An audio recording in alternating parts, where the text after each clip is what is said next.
pessoal, meu nome é Patrícia Brum, eu sou professora de Fisiologia da Atividade Motora 1 aqui na Escola de Educação Física e Esporte. Hoje eu e a minha equipe, aqui representada pelo Lucas, Diego e Leandro, que me auxiliam na disciplina, nós vamos mostrar para vocês como que nós fazemos o uso de equipamentos didáticos para o ensino de Fisiologia Cardiovascular Básica, para passar alguns conceitos para os alunos como coração como bomba, hemodinâmica e o controle autonômico cardíaco feito pelo sistema nervoso simpático e parasimpático. Esses conceitos são muito importantes para que os alunos consigam entender melhor a resposta cardiovascular ao exercício físico. Vamos lá? Nessa primeira estação, nós apresentaremos para vocês o coração como bomba, que está representado aqui. Então, este é o coração como bomba, cuja função é ejetar sangue para todo o organismo.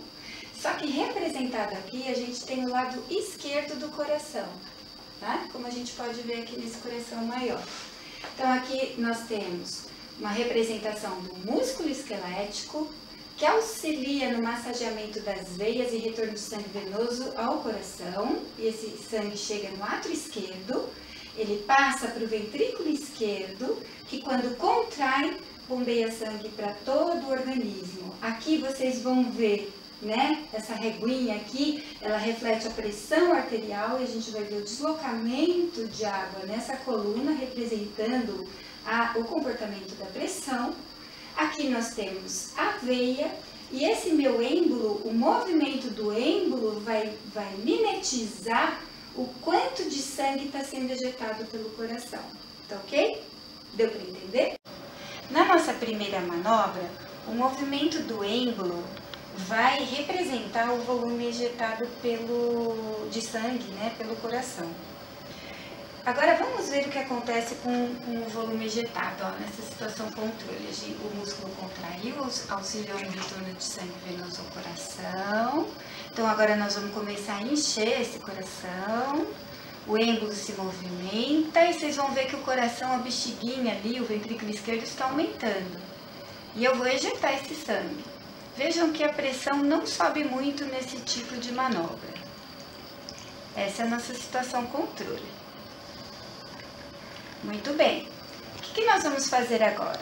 Nós vamos fazer uma manobra onde a gente vai aumentar bastante o volume de sangue que retorna ao coração.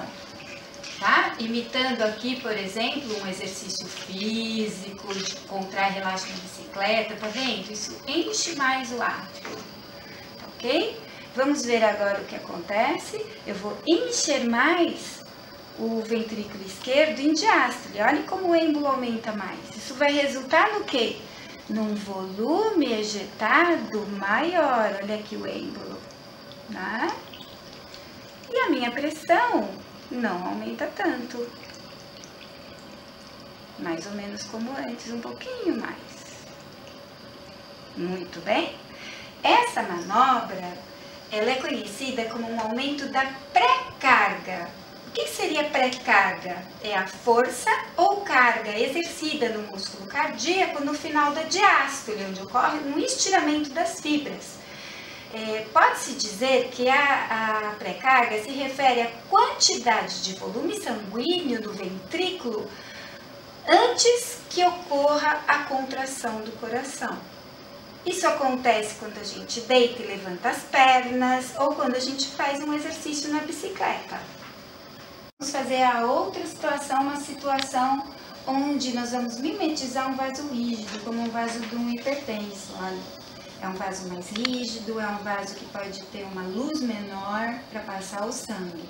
Então, vamos ver o que acontece com a pressão arterial nessa situação, né? Vamos lá. Observem que a pressão sobe muito mais nessa situação.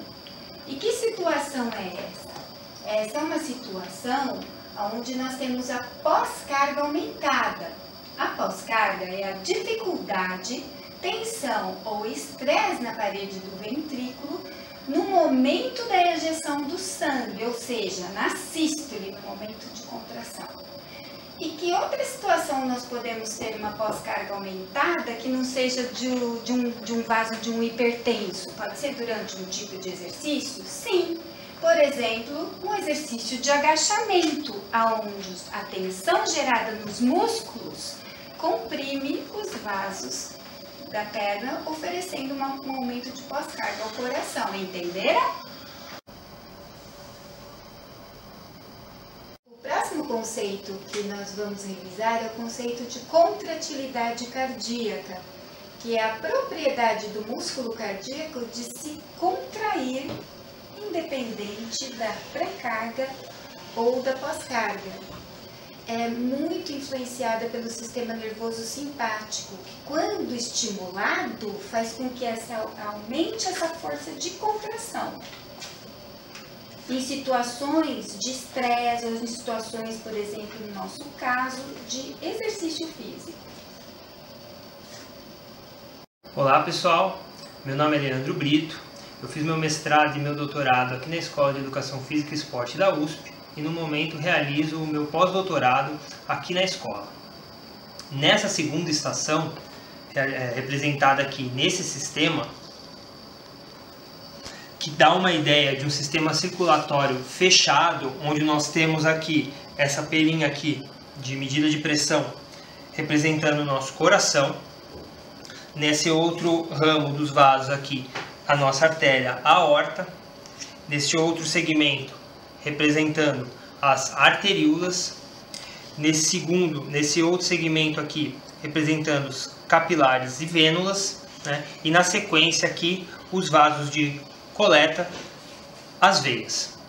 Vamos lá? Nessa segunda manobra, nós utilizaremos esse sistema que imita um sistema circulatório fechado para entendermos como funciona o conceito do aumento e diminuição da área em paralelo dos vasos. E para isso, eu pedirei que vocês prestem atenção na velocidade nas bolhas dentro do sistema quando o coração contrai, ou seja, eu aperto aqui. Quanto maior a área em paralelo, menor é a resistência. E isso muda pela quantidade de vasos envolvida na passagem do fluxo. Se essa área, por exemplo, diminui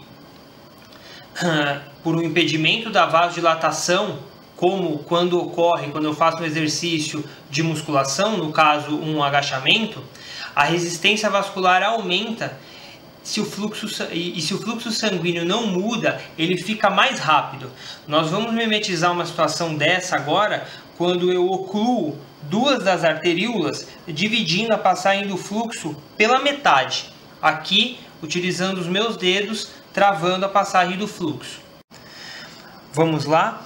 Prestem atenção agora na velocidade em que as bolhas passam dentro do sistema.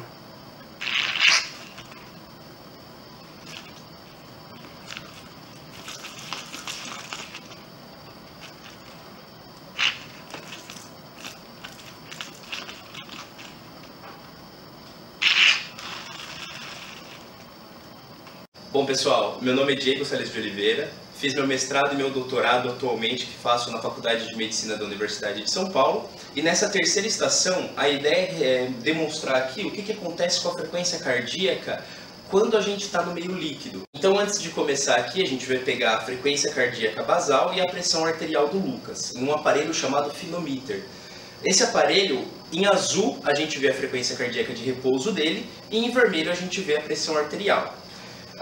Nós iremos solicitar a ele que faça uma imersão do rosto na água e a gente vai olhar como que se comporta a frequência cardíaca dele. Nós iremos solicitar também que ele fique o máximo possível com a cabeça debaixo d'água, porque também queremos ver a resposta da frequência cardíaca em apneia. Como podemos ver no finomíter em azul escuro, há uma queda da frequência cardíaca em resposta à imersão e à apneia. Essa diminuição da frequência cardíaca ocorre por uma ativação do sistema nervoso parasimpático, que libera acetilcolina nos receptores muscarínicos do músculo cardíaco. A ativação do sistema nervoso parasimpático se dá por diferentes mecanismos, como a pressão hidrostática da água sobre o corpo, a profundidade da água, a posição ortostática e a temperatura da água. Essa queda da frequência cardíaca na água, em geral, é é em torno de 10 batimentos por minuto. Dessa forma, em exercícios no meio aquático, a prescrição deve ser adaptada com uma diminuição de 10 batimentos de cada faixa estabilizada na prescrição. Olá, eu sou o Lucas Sertório Carrascosa, sou estudante da graduação da Escola de Educação Física e Esporte e hoje apresentarei algumas respostas cardiovasculares ao teste conflito palavra e cor. Aqui do meu lado eu tenho o Diego, que vai me auxiliar nesse processo, e também vamos utilizar um finomíter, no qual em vermelho você pode observar a pressão arterial e em azul a frequência cardíaca. O teste conflito palavra e cor, ele consiste em falar a cor das palavras e não o que realmente está escrito, da forma mais rápida possível. Por exemplo, a pessoa, ao invés de ler vermelho, deve falar azul. Verde, azul, azul, azul, vermelho, verde, azul, azul, Mais rápido, verde, vamos, azul, bora. azul, azul, vermelho, azul, azul, azul, verde, azul, Mais rápido, azul, vamos. vermelho, azul, vermelho, Rápido, azul, rápido, vermelho, rápido, azul, rápido, rápido. verde, vermelho, vermelho, azul, azul, azul, Errou, volta. vermelho, vermelho, azul, vermelho, Bora, vermelho, bora, Diego, vermelho, verde, verde, verde, Vamos. azul. Como podemos ver no finomíter, há um aumento da frequência cardíaca em resposta ao estresse gerado. O aumento da frequência cardíaca em uma situação de estresse ocorre por dois mecanismos. Primeiro, há uma retirada da atividade do sistema nervoso parasimpático do coração, seguida por uma ativação do sistema nervoso simpático, que libera noradrenalina nos receptores beta-adrenérgicos do músculo cardíaco, aumentando a frequência cardíaca. Esse mecanismo é muito parecido ao que ocorre em resposta a uma sessão de exercício, onde há uma retirada do sistema nervoso parasimpático, acompanhada de uma ativação do sistema nervoso simpático, aumentando assim a frequência cardíaca.